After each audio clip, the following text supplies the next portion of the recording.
Ladies and gentlemen, I've been given strict warning for time. So permit me to be brief in the introduction, saying firstly to my honorable political leader and Prime Minister, Dr. Rawi, welcome to Shagwanas. The chairman of our party, the Honorable Minister of Energy, Franklin Khan, to the wonderful persons who are stepping forward to represent our country, and to all of you, I say, first of all, Assalamu alaikum. I say, Ram Nam Sitaram. I say, blessings in the name of God, and welcome to this meeting. We're out here in large numbers. There is a true sea of red in front of me. But tonight, we're on the airwaves. We're on camera. We will be on replay. So I want your permission to speak to the larger audience in Trinidad and Tobago about how we make it real and where we are right now. We came to this country prior to September 7, 2015, and we promised reform.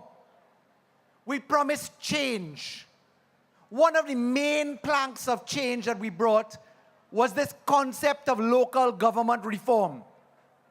In talking about local government reform, we evolved the theory of bringing the expenditure of the state closer to the people by having the representatives in local government do as their brothers and sisters do in the Tobago model and be the ones with responsibility to deliver services.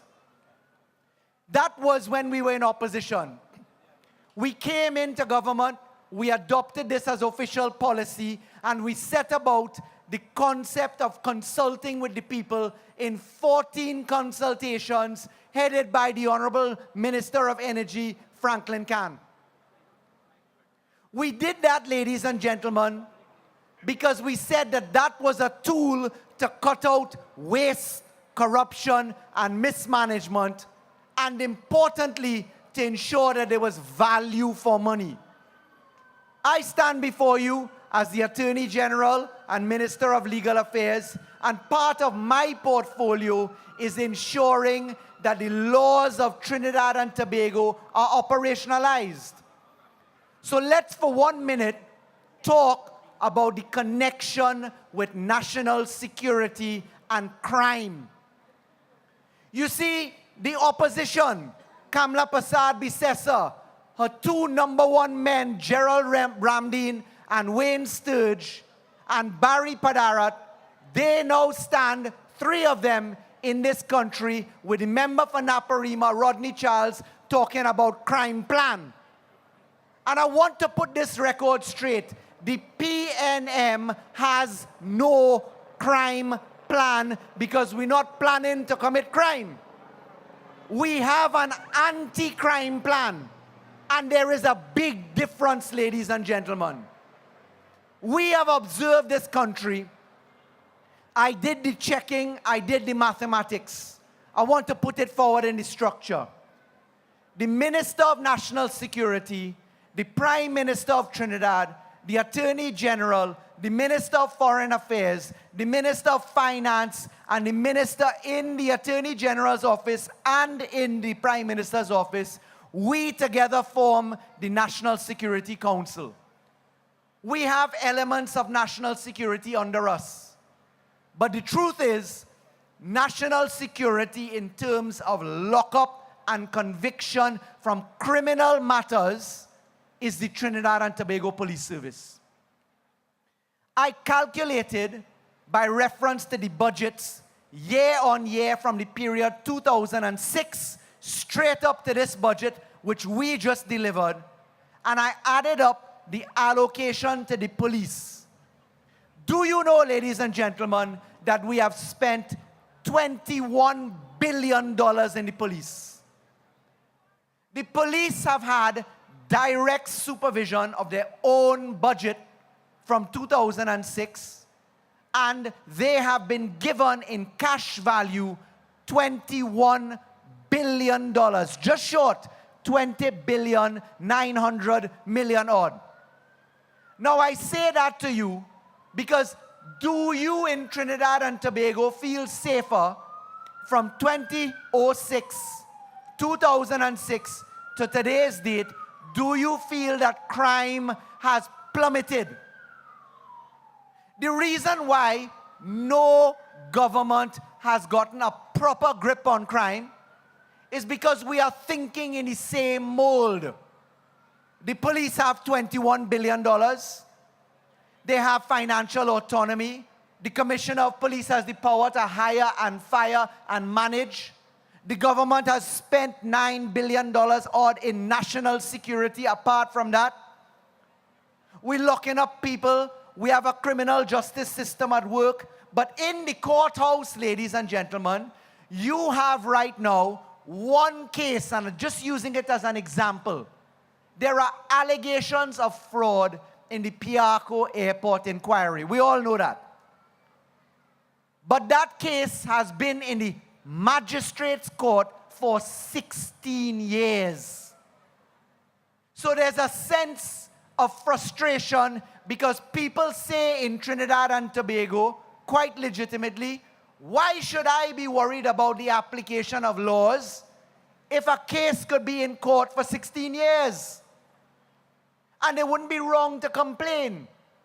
And the UNC says, show us a crime plan, a crime plan, a crime plan. Well, we saw their crime plan. Their crime plan was to rifle through the treasury of Trinidad and Tobago and thief every black cent. That's why they were voted out, in part.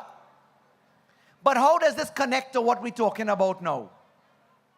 We as a government have said, and I'm addressing the issue of an anti-crime plan, we have said specifically that our mission is to do a few small things. One, operationalize the public procurement laws so that people are managed in their expenditure and that they have to give account for the money they get in their hands by way of value for money. Whether it is a large sum or a small sum, it is value for money that matters. The second thing that we say is follow the money in crime. The third thing we say is make sure when you follow the money in crime that it could pass through the court system faster than 16 years. And let me explain that. You heard, and I'm going to use a recent example that is live in the media. You heard the Honorable Prime Minister talk about roti. They're calling it on the news tonight, Roti Wars. Barry Padarat stand up, hot and sweaty, jumping up like a jack in the box today, up and down, up and down. I want a bill, I want a bill, I want a bill. Show me the bill for $350,000. The Prime Minister stood up and said, hold straight. It's not $350,000. I've checked the bills. I've seen the bills. It is $394,000. And I say that, and let me put it into context. The fact is that the UNC government had several functions.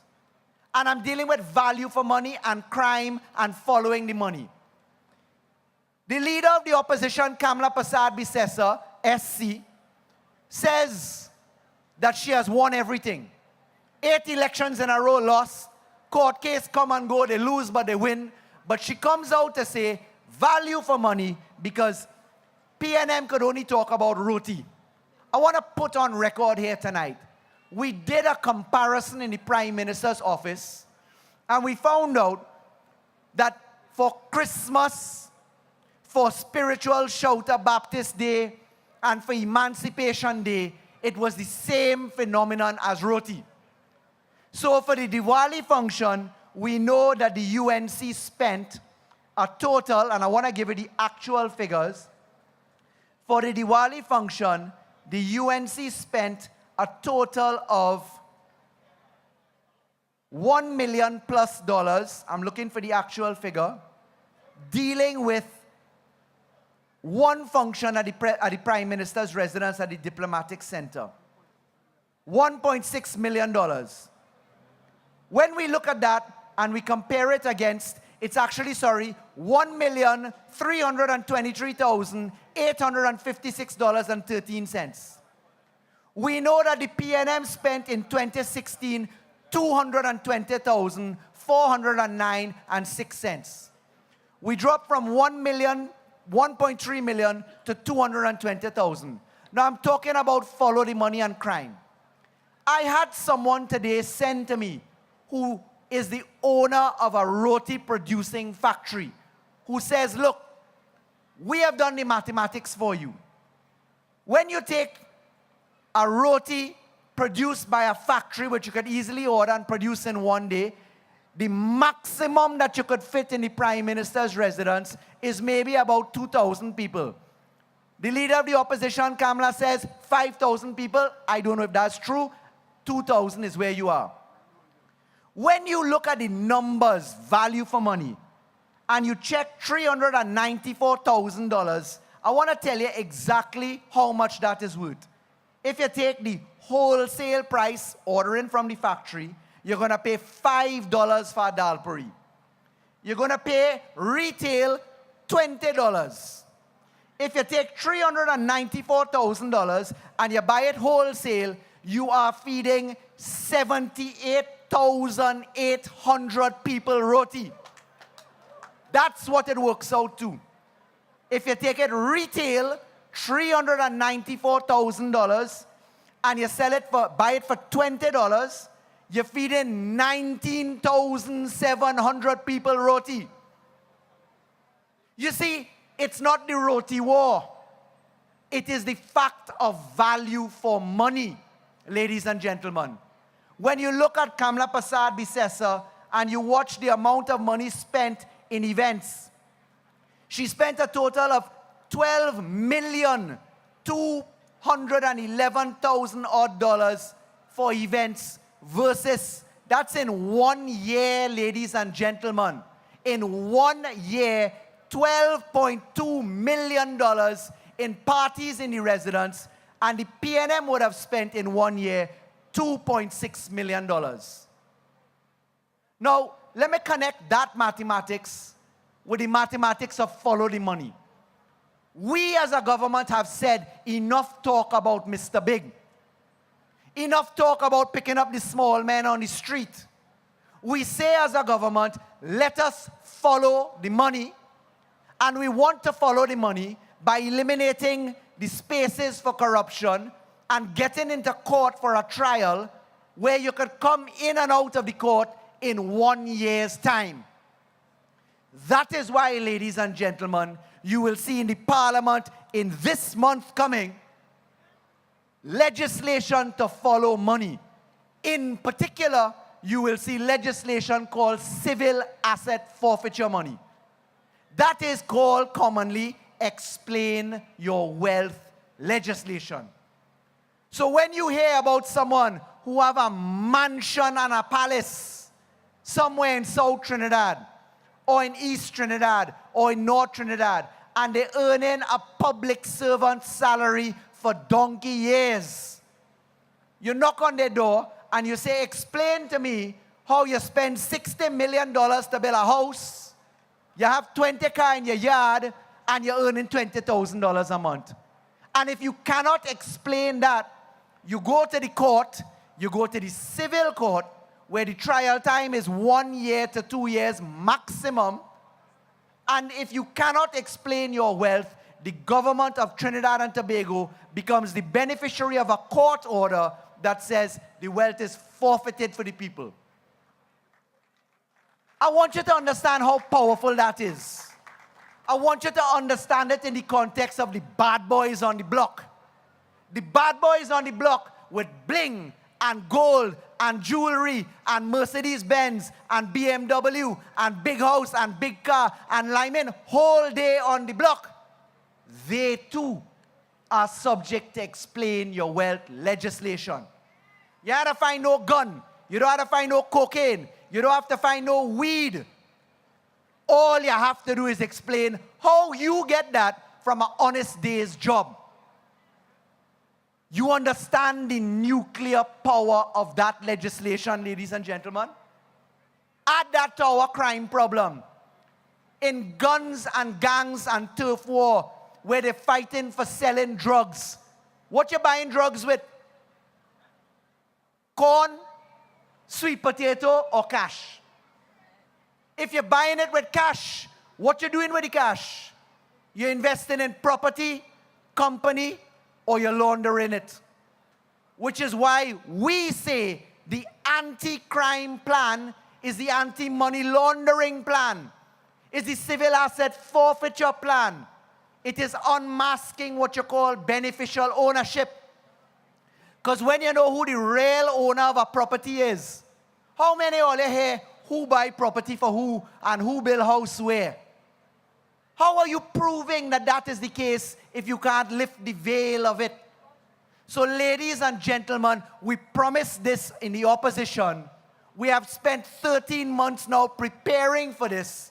And I can guarantee you, these are the methods by which you cripple crime. When you take someone to court and you have them explain the position, and if you can't explain, you lose it, you are sucking the profit out of crime. You have to get a legitimate job. You have to show where the money is coming from. That's why today in Parliament, we were dealing with the gambling industry to say it has to be regulated. You cannot have $20 billion in a revenue stream inside of this industry and don't have it regulated. Ladies and gentlemen, when we say that there is a plan, you all remember when they say Rawi had no plan? You all remember when they say the PNM could never see power? I want you to have faith that the time to make it real is literally now. If you don't come out in numbers and put your finger in ink, because it is people one by one who vote that win an election. It is each of you to call each of your friends, your relatives, your neighbors and say, hold on. If you don't come out and do your duty, the country is in trouble. Ladies and gentlemen, God is good. The weather will keep us through. Don't be afraid of the small blessings coming down now. I want to tell you this, ladies and gentlemen, as God has already dried it up. Already dried it up as I can see, because light show drizzle. Ladies and gentlemen, following money is critical, because when you check the facts, you learn facts like what Ramdeen and Sturge came out. Let me put something to you. You would have seen two frontline senators, Gerald Ramdeen, poster boy for the UNC, and Wayne Sturge come out and tell the country that we had 430-something murders. I want to get the exact figure. CNC3 carried it. Ramdeen and Sturge came out and say 438 murders.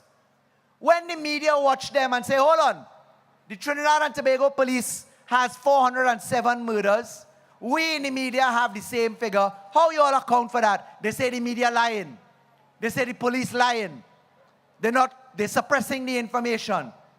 When they looked inside the documents and they checked the names one by one, they say, but hold on, you have duplication here. Look the name Frida Goodridge. It appears twice. Look the name Keston Henry. It appears twice. Look the name Vijay Ramuta. It appears twice. Here, Ramdeen and Sturge. No. What happened is they photocopied the page twice. They cut and paste. The media then tells them, but hold on. Frida Goodridge, you have it listed as number 377. How come the photocopy extra page saying 352? They say Keston Henry listed as 382, but on another page he's listed as 357. They say Vijay Ramuta listed as 383. On another page is 358. Watch lie in your face, ladies and gentlemen. My question to you is this. You remember something called Prison Gate? You really remember it? What was the defense in Prison Gate by Ramdeen? Oh, they cut and paste the affidavit, it was an error. The same cut and paste Ramdeen come back to face down the media, and he and Sturge trying to explain extra photocopying. Ladies and gentlemen, the problem when you lie is that you continue to lie. And if you can't tell a story straight about the number of murders in this country, because one murder is too much, then you have a problem in being believed. You see, this local government election is about providing power to the people. We in Trinidad and Tobago do not say, give the PNM alone power. We say, give us the chance to represent Chaguanas, because I am sure you all are fed up of the current mayor of Chaguanas. How many of you all know that he, and I want to ask Kamla Prasad Bisesa this, who is going to be her pick for mayor of Chaguanas? After $400 billion in box train money that passed through the UNC, under a UNC-controlled corporation, how much better are you? So if they couldn't do it when they held central government and local government, why would you on God's earth want to put them back now? If anything, there should be a groundswell to ensure that they never come back, because here is why. We are saying to the people of Trinidad and Tobago, give every corporation in Trinidad, all 14 of them, whether they're PNM or the UNC, give them all the same power. We don't say give us alone the power. We say put the power to collect revenue, to spend revenue in the hands of the councillors, so that we will take the Tobago model, so that our people who are employed in Chaguanas can be people from Chaguanas, so that the house that needs repairs can be identified by the councillor who has responsibility for a smaller number of people, and not a ministry in Port of Spain that don't have a clue where we are tonight. It's your councillors that know your drains and your streets and your roads and your schools. So why not give them the power, we say? Ladies and gentlemen, to me it is straightforward. To me, there is no choice but to put the UNC to bed once and for all in this country. Enough lie, enough cheat, enough steal. I wonder how it is that they could stand up and lie with a straight face the way they do, day after day after day, and people still allow them to. Enough is enough. If it's not me in this crowd, I want to hear, who are you voting for, Chaguanas? Who are you voting for, Chaguanas? Are you not proud of a son of the soil, of the type and character and discipline and intelligence of Avinash Singh? I want to say tonight publicly, I served in the Senate with Avinash Singh, and I am so proud of this young man. He is articulate, he is hardworking, he is sensible, but he is now joined by councillors not only of merit and class, but I am sure you will agree, of beauty. And I say to each of them, I salute you. I want to tell you, as I close quickly, Chaguanas, land title is your number one issue. Security of tenure. The UNC left you without secure land title for the entire time that they were in government. The Minister of Agriculture has assured me, and I as Attorney General will assist, 7,246 leases will be perfected by December of this year. Let me repeat that. 7,246 leases, which the UNC did not deal with, will be perfected before December of this year. All of you farmers who cannot go and get a loan in the bank because you don't have collateral, because you don't have a lease, we are telling you that the priority is to give residential leases. Make sure all expired leases are renewed. But ladies and gentlemen, how many of you all have seen that? How many of you all know for Carney 1975 ex-employees, how many of you all know that one of the reasons that we took over the building in Chaguanas, which was going to be tertiary education, one of the main reasons was to locate and centralize one of the largest farmers markets that Trinidad will ever see. a commitment of Avinash Singh and Clarence Rambarat under the umbrella of Dr. Keith Christopher Rawi as Prime Minister of Trinidad and Tobago.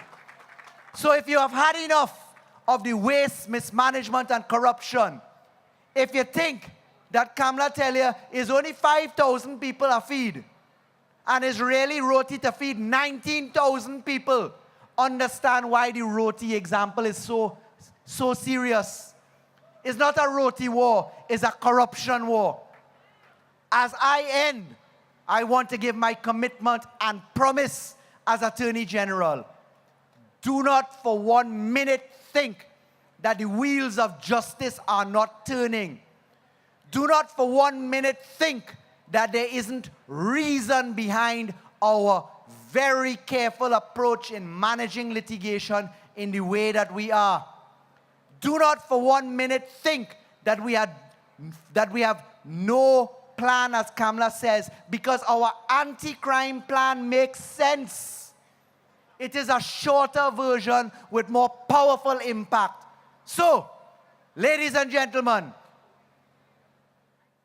2 Sundays from now, you're in a local government election. 1 Monday more, and then it's Monday of elections. Time to make it real. Time to deliver the completion of the formula. If you want to see us succeed, help us to help you by turning out in your numbers so that we can properly and convincingly say that great is the PNM. Great is the PNM. Great is the PNM for all the people of Trinidad and Tobago, for us to serve and deliver. Thank you. November 28th is the remedy. We have to reform this together for real, for real.